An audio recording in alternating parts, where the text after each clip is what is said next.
call this hearing to order and welcome to our witnesses, Director of National Intelligence, Avril Haines, CIA Director Bill Burns, FBI Director Chris Wray, Director of National Security Agency and Commander of the People's Republic of China, which is increasingly challenging the United States economically, technologically, politically, and militarily around the world, remains our unparalleled priority.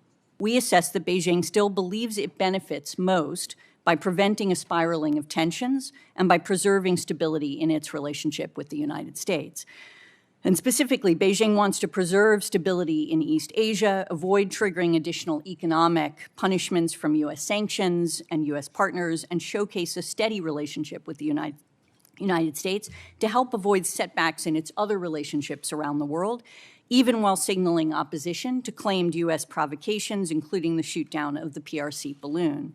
He wants a period of relative calm to give China the time and stability it needs to address growing domestic difficulties. And even as the Russian offensive continues, they are experiencing high casualty rates. Putin is likely better understanding the limits of what his military is capable of achieving and appears to be focused on more modest military objectives for now. We do not foresee the Russian military recovering enough this year to make major territorial gains, but Putin most likely calculates that time works in his favor and that prolonging the war, including with potential pauses in the fighting, may be his best remaining pathway to eventually securing Russia's strategic interests in Ukraine, even if it takes years.